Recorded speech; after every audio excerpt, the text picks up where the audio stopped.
เอาสบายดีเนาะผมก็นำเฟซบุ๊กวันนี้แต่มาลิ้นอยู่บ้านเซี่ยวเนาะก็เลยแต่งเพลงหนึ่งมาให้เพื่อนลิ้นได้ฟังแล้วครับที่ห้องเพลงเนาะเพลงมีชื่อว่าคงเก้าเบาขึ้นเด้อ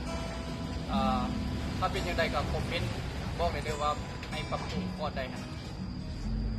ฝากกดไลค์กดแชร์ให้นะ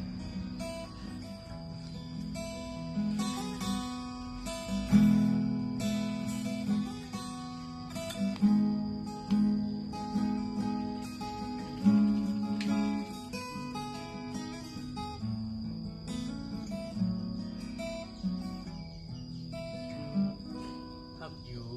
ดีๆเจ้ามีคนใหม่เข้ามา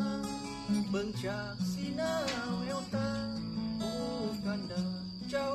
คงมีใจผู้ชายคนนั้นเขามีสร้อยแหวนวงใหญ่เจ้าเลยให้กันลงได้พาเขาไปเข้าห้องสองคนเก็บเขาสวมในหัวใจกดไลค์ให้เขาโพสต์กันเม้นกันหยอกเย้าเสร็จกับเขาทางเฟซทางไลน์ผู้แม่สาวน้อยใจลอยไหลตามสาย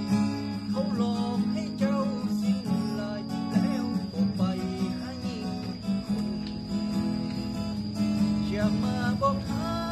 ตอนที่ค่อยนั้นหมดหัวใจจะกลับไปทางใดก็ไปโอ้สังวันสงสารเหลือเกินเจอคนจีน